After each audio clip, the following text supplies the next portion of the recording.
أعوذ بالله من الشيطان الرجيم. بسم الله الرحمن الرحيم. الحمد لله رب العالمين وصلى الله على محمد وآله الطاهرين. اللهم صل على محمد وآله الطاهرين. چلیں فرقے انحرافی کے بارے میں وہ فرقے جو فرقہ منحرفہ کے نام سے جانے جاتے ہیں یا فرقہ ضالہ کے نام سے ان کو یاد کیا جاتا ہے، اس کے بارے میں ہم پڑھ رہے ہیں. اور فرقہ شیخیہ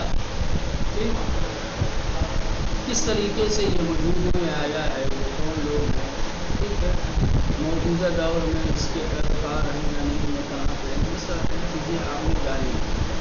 آج جو ہے فرقہ شیخیہ کے عقائد کے بارے میں جاننا ہے. کہ شیخیہ اپنے اصول دین میں 3 اصل توحید، نبوت اور امامت کے قائل ہیں. اور اس میں ایک چیز اور رکن رابع کا اضافہ کرتے ہیں. عدل پروردگار اور معاد کا ان کے یہاں اصول میں ذکر نہیں ملے گا. اس کی وجہ یہ ہے، کہتے ہیں کہ عدل پروردگار خدا کی صفات ثبوتیہ میں سے ہے.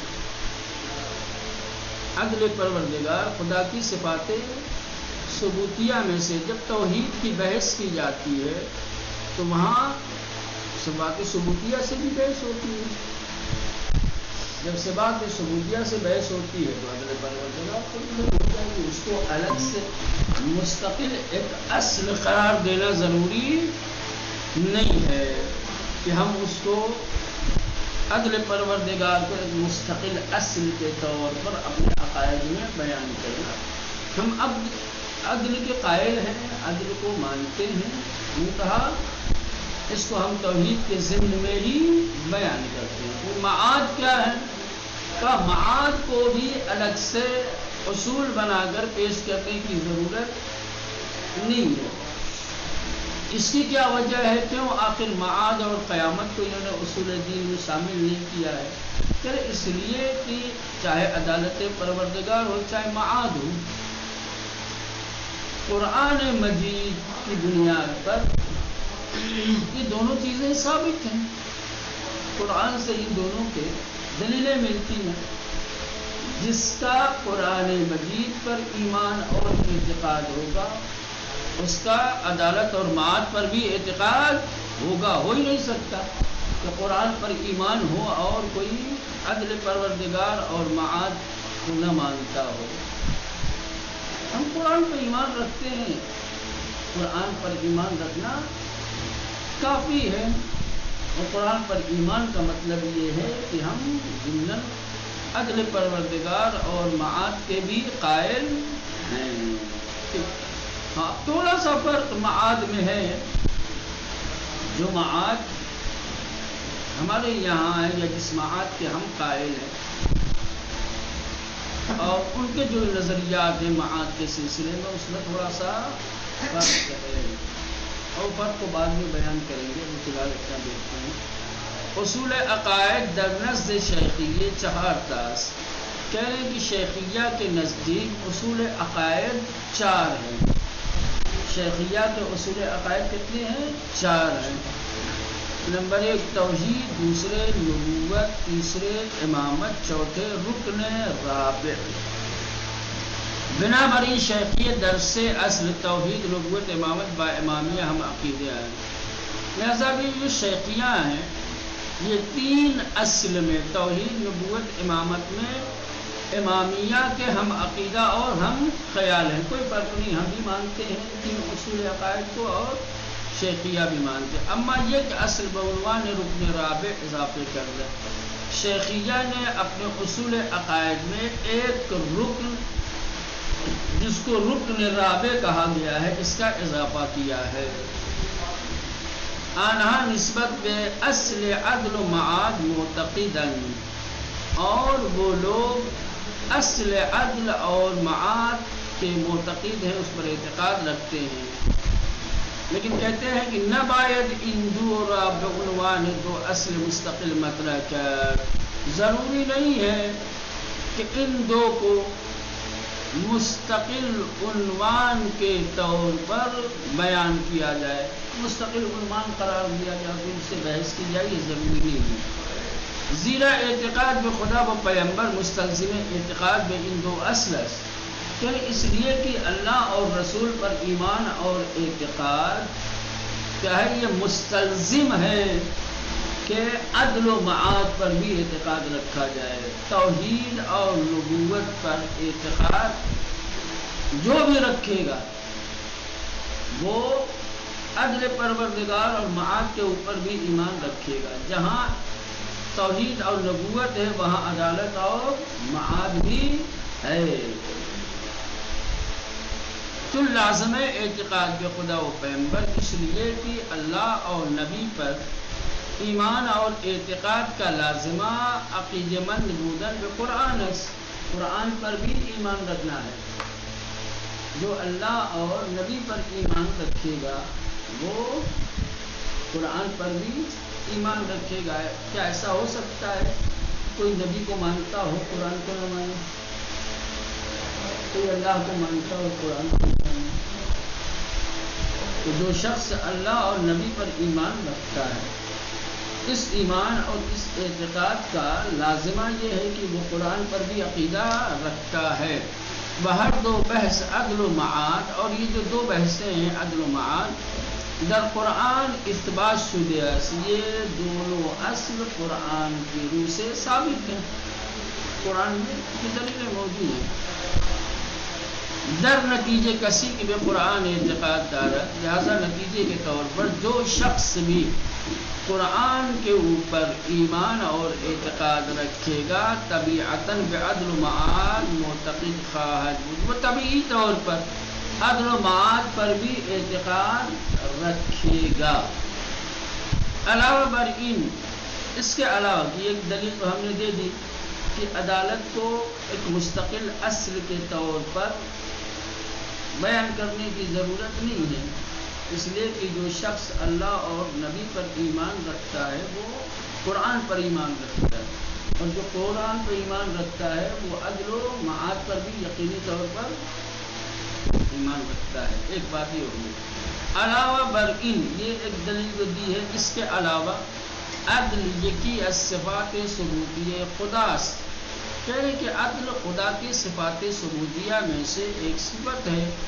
وچن در بحث توحید از صفات ثبوتیہ بحث نشود، اور چونکہ توحید کی بحث میں صفات ثبوتیہ سے بھی بحث کی جاتی ہے، خود بخود بحث عدل نیز مطرح و اس بات میں گردد، لہذا خود بخود وہاں پر عدالت سے بحث ہوگی اور اس کو دلائل کے ذریعے سے ثابت کیا جائے گا. تو ایک مرتبہ جو ہے توحید کے ضمن میں عدالت کو لایا جائے، بحث کی جائے، پھر ایک مستقل اصل بنا کر کے، نہیں ضروری نہیں ہے.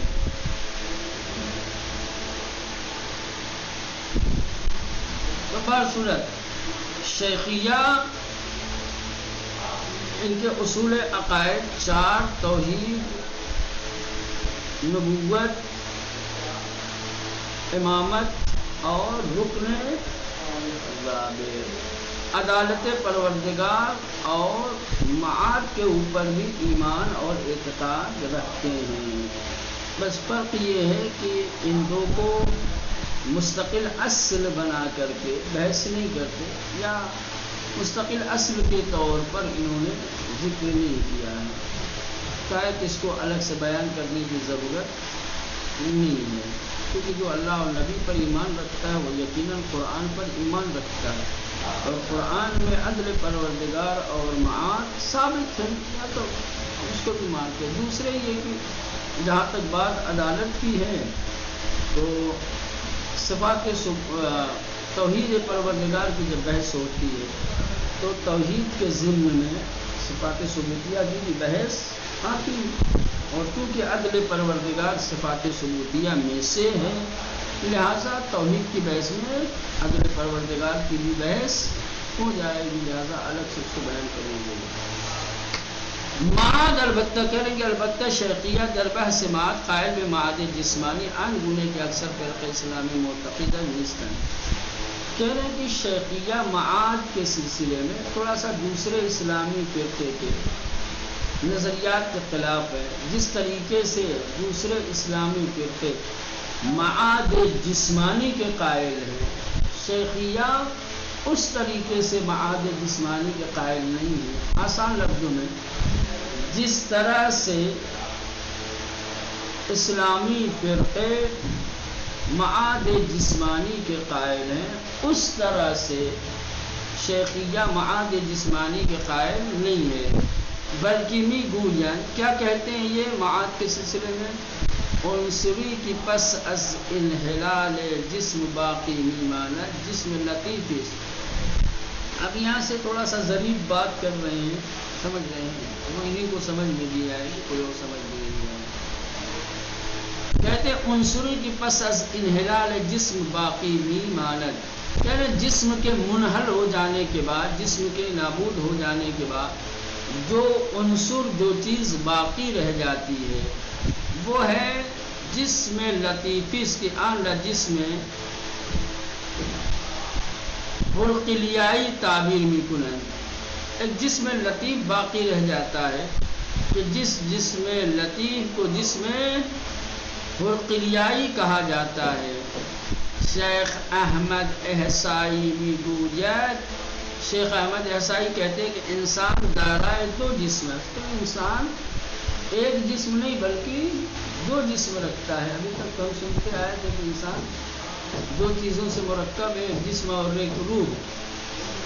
آج پہلی بار سننے میں آ رہا ہے کہ انسان دو جسم رکھتا ہے.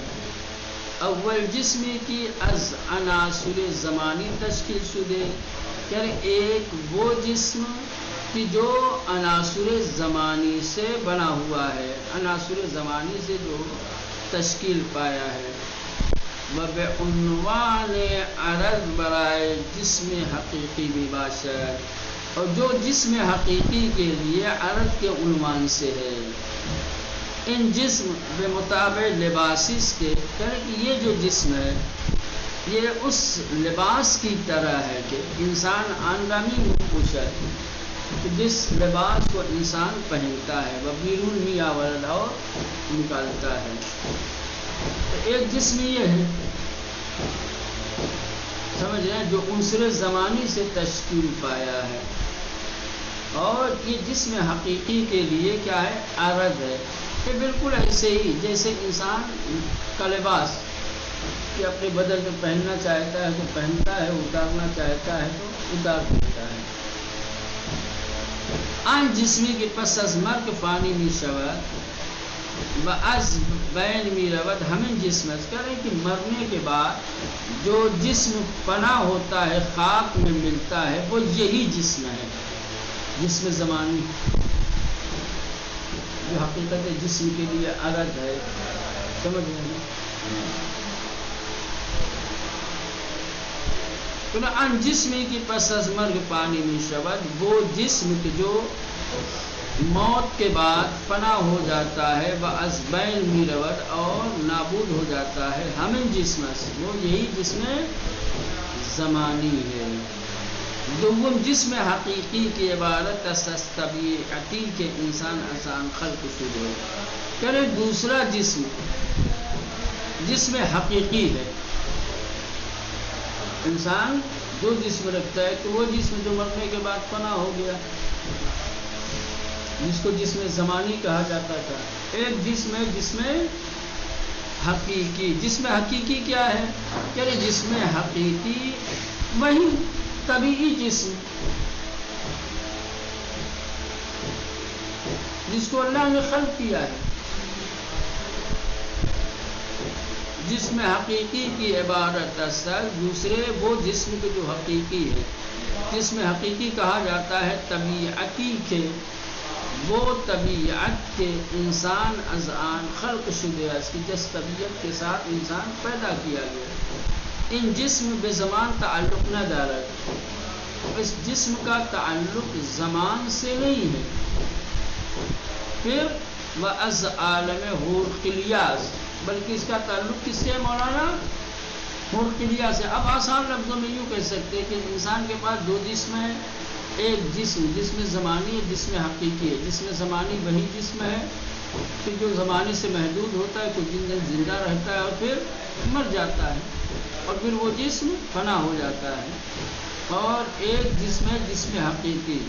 جسم حقیقی وہ جسم ہے کہ جس طبیعت کے ساتھ اللہ نے خلق کیا ہے، جس کا تعلق زمان سے نہیں ہے، بلکہ اس کا تعلق کس سے ہے؟ حور قلیہ سے ہے۔ حور قلیہ کیا ہے مولانا؟ حور قلیہ کیا ہے؟ چلے بنابری پس از مرگ در عالم باقی میمانا۔ اب یہ جو دوسرا جسم ہے جس کا تعلق حور قلیہ سے ہے، یہ مرنے کے بعد بھی دنیا میں باقی رہتا ہے۔ وَأَنْ انسانی کے در روز قیامت محشور میں شباد، اور قیامت کے دن جو انسان اٹھایا جائے گا با ان جسم لطیف حور قلیہ، وہ اسی جسم لطیف حور قلیہ کے ساتھ اٹھایا جائے گا۔ وثواب و عقاب نیز بے ہمیں جسم تعلق نیز ہے، اور انسان کو جو بھی جزا یا سزا دی جائے گی وہ اسی جسم کو دی جائے گی، جس میں حور قلیہ کو۔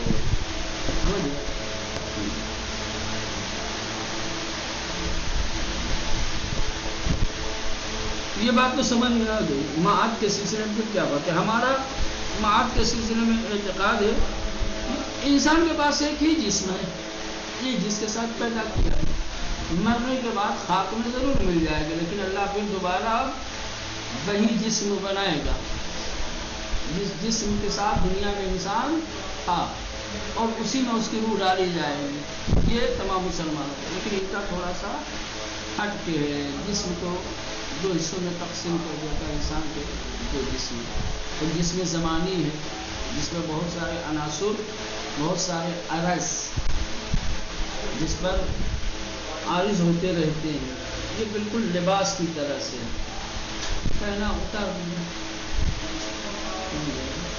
اور یہ جسم فانی ہے، مرنے کے بعد جو خاک میں ملتا ہے وہ یہ جسم زمانی ہے۔ ایک اور جسم ہے انسان کا جسم حقیقی کہا جاتا ہے، یہ وہی طبیعی جسم ہے جس کو اللہ نے خلق کیا ہے، بنایا ہے۔ تو سوال یہ پیدا ہوگا پھر وہ والا جسم کس نے خلق کیا ہے؟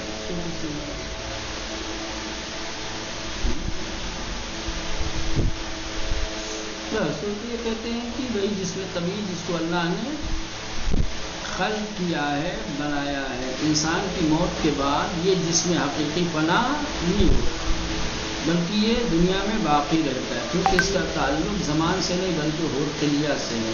قیامت کے دن انسانوں کو محشور کیا جائے گا تو اسی جسم حور قلیہ کے ساتھ اٹھایا جائے گا، محشور کیا جائے گا، اور جو بھی جزا اور سزا ملے گی وہ اسی جسم کو ملے گی، نہ کہ وہ جسم جو فنا ہو گیا ختم۔ اب یہ ان کا آخری جو اصول عقائد ہے، رکن رابع، یہ ایک نئی چیز ہے ہمارے لیے، ہے نا، لیکن معاد کے سلسلے میں پھر بھی ہمارے یہاں عقیدہ پایا جاتا ہے، اس کی بحثوں سے کسی حد تک ہم آشنا ہیں۔ اب یہ تھوڑا سا ان کا اختلاف تھا معاد جسمانی کے سلسلے میں، وہ آپ نے جان لیا، لیکن یہ رکن رابع کیا ہے؟ یہ تو کسی اسلامی فرقے کے اصول میں ہے ہی نہیں۔ دیکھتے ہیں، رکن رابع اصل اختصاصی عقیدتی شیخیہ میں شمار میں رود، البتہ ان اصل ظاہراً نقص توسط محمد کریم خان کرمانی بس شدے، زیرہ شیخی آذربائیجان جو ان اصل معتقد نیستان۔ یعنی کہ یہ جو رکن رابع ہے یہ شیخیوں کا خصوصی عقیدہ ہے، ان کے عقیدے کے اصل ہے یہی، ان کا خصوصی اور بنیادی عقیدہ ہے۔ کہیں کہ البتہ یہ جو اصل ہے یہ ظاہراً سب سے پہلے محمد کریم خان کے ذریعے سے وضع کیا گیا ہے، اس عقیدے کو بنایا گیا ہے، کیونکہ جو آذربائیجان کے شیخیہ ہیں وہ اس اصل کو نہیں مانتے، سمجھ رہے ہیں؟ اگر شیخیوں کا یہ پرانا عقیدہ ہوتا محمد کریم خان سے پہلے کے لوگوں کا بھی، تو آذربائیجان کے جو شیخیہ تھے وہ تو اس سے ایران کے شیخیہ سے پہلے کے تھے، سب سے پہلے تو وہ اس بنیادی عقیدے کے اوپر یا بنیادی اصل کے اوپر عقیدہ رکھتے، لیکن ان کے یہاں رکن رابع کا عقیدہ نہیں پایا جاتا جو آذربائیجان کے شیخیہ ہیں، کیونکہ آذربائیجان کے شیخیہ رکن رابع والے کیا ہے اصل اعتقادی کو تسلیم نہیں کرتے، نہیں مانتے۔ اس کا مطلب یہ ہوا کہ یہ ان کے بعد وجود میں آیا ہے۔ یہ محمد کریم خان ہے کہ جس نے اصل رکن رابع کو ایجاد کیا ہے، زیرا از این رو شیخیہ کرمان کی پیروان محمد کریم خان بودن رکنیے نیز اطلاق شود۔ یہی وجہ ہے جو کرمان شاہ کے شیخیہ تھے، کرمان شاہ ایران کے جو شیخیہ تھے، جو محمد کریم خان کے پیروکار تھے، انہیں رکنیہ بھی کہا جاتا ہے۔ رکنیہ اسی لیے کہا جاتا ہے کہ یہ رکن رابع کے قائل تھے، لہذا یہ محمد کریم خان کی ایجاد ہے، اور جو لوگ محمد کریم خان کے پیروکار ہیں انہوں نے اس اصل کو مانا ہے، تسلیم کیا ہے۔ یعنی کسانی کی بے رکن رابع عقیدے دارن، یعنی وہ لوگ کہ جو رکن رابع پر عقیدہ رکھتے ہیں، مراد از رکن رابع فرد شیعہ کامل ہے۔ کہنے رکن رابع سے مراد کیا ہے؟ شیعہ کامل، ایسا شیعہ کہ جس میں کوئی کمی نہیں، ہم سب کمی والے ہیں، ہم سب کمی والے ہیں، یہ لوگ ہیں شیعہ کامل کہ جس میں کوئی بھی نقص نہیں ہے، کوئی بھی عیب نہیں، کوئی کمی نہیں۔ مراد از رکن رابع کیا ہے؟ فرد شیعی کاملی اس کے، کریں کہ وہ شیعہ مرد کامل یا فرد کامل کہ بعنوان مبلغ و ناطق اول، کہ جو مبلغ اور ناطق اول کے عنوان سے واسطے میان شیعیان و امام غائب شمار میں رہا، کہ جو شیعوں اور امام غائب کے بیچ واسطہ اور وسیلہ ہے۔ رکن رابع وہ شیعہ کامل کو کہتے ہیں یہ لوگ کہ جو ناطق اول اور مبلغ کے عنوان سے شیعوں کے اور امام غائب کے بیچ میں وسیلہ بنتا ہے، زیرا او احکام و دستورات را بدون واسطے و بصورت مستقیم از امام غائب دریافت کر دے، کیونکہ یہ جو شخص ہوتا ہے رکن رابع یہ احکام اور دستورات کو بغیر کسی واسطے اور وسیلے کے مستقیماً امام غائب سے دریافت کرتا ہے اور پھر ادھر لا کر کے لوگوں تک پہنچاتا ہے۔ برخی از علماء شیعہ و برخی از محققین ادعا کرتے ہیں کہ کہنے کہ شیعہ کے کچھ علماء اور بعض محققین نے یہ دعویٰ کیا ہے کہ احتمال المراد از رکن رابع تولا و تبرس، کہ رکن رابع سے مراد تولا اور تبرس۔ اختلاف ہو گیا، سوال کیا جا سکتا ہے، پوچھا جا سکتا ہے کہ شیخیوں کا عقیدہ رکن رابع جو ہے اس سے کیا مراد ہے؟ آپ پہلا تو وہ بتا دیا ہے ابھی جو پڑھا آپ نے کہ رکن رابع سے مراد وہ شیعہ کامل فرد ہے جو مبلغ اور ناطق اول کے عنوان سے مستقیماً یہی کا شیعہ اور امام غائب کے درمیان وسیلہ اور واسطہ ہے، جو بغیر کسی وسیلے اور واسطے کے امام غائب سے احکام و دستورات کو دریافت کرتا ہے اور پھر شیعوں تک پہنچاتا ہے. لیکن بعض شیعہ علماء اور محققین کا کہنا یہ ہے کہ تبرہ ہے اس سے مراد. رکن رابع سے مراد کیا ہے؟ یعنی دوستی با علم اہل بیت بدشمنی با دشمنان اہل بیت اور ان کے دوستوں سے دوستی اور اہل بیت کے دشمنوں سے دشمنی. کہ امامیہ آن را از فروع دین میں شمار کی، اس کو امامیہ نے فروع دین میں شمار کیا. ہمارے یہاں فروع دین 9 اور 10 میں. اما شیخیہ برائے تاکید و مبالغے در امر اندر بعنوان اصل قرار دادے. لیکن شیخیہ نے تاکید اور مبالغے کے طور پر اس قدر اس چیز کو یہ لوگ اہمیت دیتے ہیں اور اتنی پابندی کرتے ہیں کہ دوسروں کو بھی اس امر کی پابندی کے لیے اور تاکید کرنے کے لیے کہ اس سے دور نہیں ہونا، اس میں کوتاہی نہیں کرنا، انہوں نے کیا کیا؟ اس کو اصل اعتقادی میں رکھ دیا، اصول دین میں انہوں نے شمار کر دیا، اصول دین کا حصہ بنا دیا رکن رابع کو. چلے اب یہ دعویٰ ہے وہ صحیح ہے یا نہیں ہے